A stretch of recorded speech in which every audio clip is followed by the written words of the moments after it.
Dhruv Rathee. You are the reason I love India. RSS वाले लोग हैं।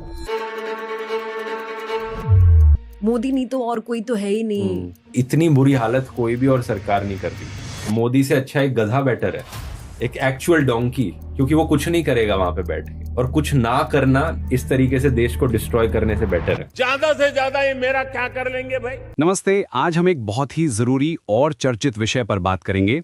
हम ध्रुव राठी द्वारा भारतीय जनता पार्टी यानी बीजेपी और सरकार पर लगाए गए कुछ प्रमुख आरोपों का एक डिटेल्ड सब्जेक्ट वाइज एनालिसिस करेंगे।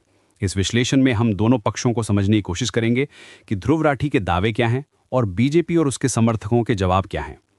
सबसे पहले बात करते हैं डिजिटल दुनिया की, यानी बीजेपी के आईटी सेल और नैरेटिव कंट्रोल की। ध्रुव राठी का आरोप है कि बीजेपी का आईटी सेल नैरेटिव इंजीनियरिंग में माहिर है।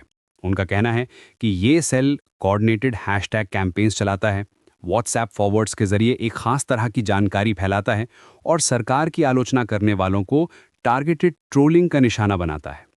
राठी के अनुसार इसका मकसद एक ऐसा माहौल बनाना है जो ऑर्गेनिक पब्लिक ओपिनियन जैसा लगे, लेकिन असल में वो कंट्रोल किया गया होता है।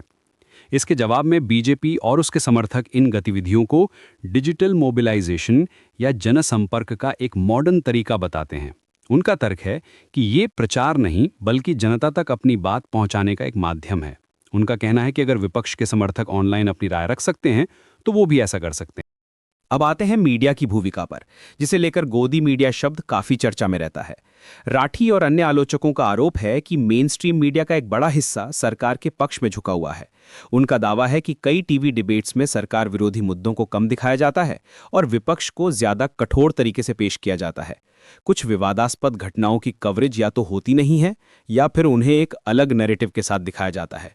इससे पत्रकारों के बीच एक डर का माहौल बनने का भी आरोप है। इसके उलट बीजेपी समर्थक और कई मीडिया संस्थान इस गोदी मीडिया के लेबल को खारिज करते हैं। उनका कहना है कि ये शब्द उन लोगों द्वारा बनाया गया है जो सरकार के खिलाफ एक एजेंडा चलाते हैं। वे तर्क देते हैं कि मीडिया सिर्फ सरकार के अच्छे कामों को दिखा रहा है और विपक्ष की कमजोरियों को उजागर कर रहा है, जिसे गलत तरीके से बायस बताया जा रहा है। इसके बाद एक और गंभीर विषय आता है, लोकतांत्रिक संस्थाओं की स्वतंत्रता का।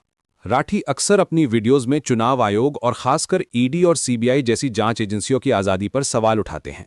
उनका आरोप है कि इन एजेंसियों का इस्तेमाल राजनैतिक विरोधियों को निशाना बनाने के लिए किया जा रहा है। वह आंकड़े देते हैं कि ज्यादातर कार्यवाहियां विपक्षी नेताओं पर होती हैं, जबकि सत्तारूढ़ पार्टी के नेताओं पर लगे आरोपों की जांच उतनी तेजी से नहीं होती। एक्टिविस्ट्स और पत्रकारों पर कानूनी दबाव बनाने के भी आरोप हैं। इन आरोपों के जवाब में सरकार का हमेशा यही कहना है कि ये सभी संस्थाएं पूरी तरह से स्वतंत्र हैं और कानून के दायरे में काम कर रही हैं। उनका तर्क है कि जांच एजेंसियां सिर्फ भ्रष्टाचार के खिलाफ काम कर रही हैं और अगर इसमें ज्यादातर विपक्षी नेता पकड़े जा रहे हैं तो यह महज एक संयोग है, कोई राजनीतिक साजिश नहीं। अब बात करते हैं आर्थिक और नीतिगत फैसलों की, खासकर नोटबंदी और जीएसटी की।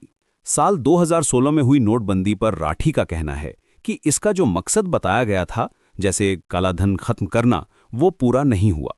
वो इस बात पर जोर देते हैं कि लगभग 99% पुराने नोट वापस बैंकों में आ गए, जिससे काले धन पर लगाम लगने का दावा कमजोर हो जाता है।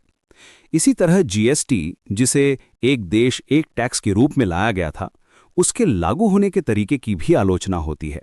कहा जाता है कि इससे छोटे व्यापारियों और असंगठित क्षेत्र पर बहुत बोझ पड़ा। इसके जवाब में सरकार और उसके समर्थक इन फैसलों को लॉन्ग टर्म रिफॉर्म्स बताते हैं। उनका कहना है कि नोटबंदी ने डिजिटल पेमेंट्स को बढ़ावा दिया और टैक्स बेस को बढ़ाया। जीएसटी के बारे में उनका तर्क है कि शुरुआती दिक्कतों के बाद अब सिस्टम स्थिर हो गया है और इससे देश की अर्थव्यवस्था को फायदा हो रहा है। आखिर में बात करते हैं व्यक्तिगत नेतृत्व शैली की, यानी प्रधानमंत्री नरेंद्र मोदी के काम करने के तरीके पर उठाए गए सवालों की। आलोचकों का आरोप है कि सत्ता का बहुत ज्यादा केंद्रीकरण हो गया है, यानी सारे बड़े फैसले सिर्फ प्रधानमंत्री कार्यालय से लिए जाते हैं। ये भी कहा जाता है कि प्रधानमंत्री प्रेस कॉन्फ्रेंस करने और आलोचनात्मक सवालों का सामना करने से बचते हैं। इसके जवाब में बीजेपी का पक्ष है कि ये एक मजबूत और निर्णायक नेतृत्व का संकेत है, न कि तानाशाही का। उनका कहना है कि प्रधानमंत्री मोदी की लोकप्रियता और लगातार चुनावी जीतें इस बात का सबसे बड़ा सबूत है कि देश की जनता उनके नेतृत्व पर भरोसा करती है। इन सब बहसों के बीच राठी अक्सर अंतर्राष्ट्रीय रिपोर्ट्स का हवाला देते हैं, जैसे प्रेस फ्रीडम इंडेक्स और डेमोक्रेसी इंडेक्स, जिनमें भारत की रैंकिंग में गिरावट दिखाई गई है। इसे फुल डेमोक्रेसी से फ्लॉड डेमोक्रेसी की तरफ एक बदलाव के तौर पर पेश किया जाता है। वहीं सरकार और उसके समर्थक इन रिपोर्ट्स को पश्चिमी एजेंडा का हिस्सा बताकर खारिज कर देते हैं। उनका मानना है कि ये रिपोर्ट्स भारत की छवि को खराब करने के लिए बनाई जाती हैं। निष्कर्ष ये है कि ये सभी मुद्दे बेहद जटिल हैं। एक तरफ ध्रुव राठी जैसे आलोचक हैं जो सरकार के काम पर गंभीर सवाल उठाते हैं, तो दूसरी तरफ सरकार और उसके समर्थक हैं जो इन आरोपों को राजनीतिक रूप से प्रेरित और निराधार मानते हैं। ये बहस भारतीय लोकतंत्र का एक अहम हिस्सा है, जहां हर दावरे और जवाब की अपनी अपनी जगह है। ध्रुव राठी द्वारा भारतीय जनता पार्टी, बीजेपी और उससे जुड़े मुद्दों पर लगाए गए आरोपों, आलोचनाओं को विस्तार से संतुलित तरीके से समझा रहा हूं। ध्यान रहे, ये राठी के दावे विश्लेषण हैं। बीजेपी और उसके समर्थक इन आरोपों को खारिज भी करते रहे हैं। क्या आप जानते हैं कि आपकी स्क्रीन पर जो बातें रोज दिखाई देती हैं, शायद वे सब सच नहीं हैं? आज हम बात करेंगे भारत के सबसे बड़े डिजिटल हथियारों में से एक के बारे में, बीजेपी आईटी सेल के बारे में, जो ऑनलाइन नफरत, प्रचार और झूठ फैलाने का जरिया बनता जा रहा है। आईटी सेल की दुनिया ये कोई सामान्य सोशल मीडिया टीम नहीं है। ये एक बड़ी मशीन है, हजारों सक्रिय खातों, रणनीति और प्रचार के नेटवर्क के साथ। ये वो लोग हैं जो ट्रेंडिंग हैशटैग्स, फर्जी ट्वीट्स और फोटोशॉप्ड इमेजेस के जरिए सच को झूठ के पीछे ढकते हैं। गोदी मीडिया का पर्दाफाश। और जब आईटी सेल काम करता है तो इसकी मदद करता है गोदी मीडिया, वो मीडिया जो खबरों को बढ़ा चढ़ाकर पेश करता है बिना तथ्य की जांच किए। ऑनलाइन हेट और ट्रोल कल्चर। लेकिन ये सिर्फ खबरों में नहीं रुकता, ये ऑनलाइन नफरत और ट्रोल फौज बन जाता है, हर आलोचक के पीछे, उनके चैनल्स के सामने। हम इस डिजिटल जाल को खोलेंगे जिससे आपको पता चले कि क्या सच है और क्या सिर्फ सोच समझकर बनाया गया नकली सच। इस डिजिटल दुनिया में सच्चाई और झूठ के बीच की लड़ाई अभी खत्म नहीं हुई है। बीजेपी आईटी सेल और डिजिटल प्रोपेगेंडा का आरोप। राठी क्या कहते हैं? ध्रुव राठी का दावा है कि बीजेपी का आईटी सेल एक संगठित डिजिटल नेटवर्क की तरह काम करता है, जिसका उद्देश्य सोशल मीडिया पर नैरेटिव यानी कहानी या धारणा बनाना और ट्रेंड्स को प्रभावित करना है।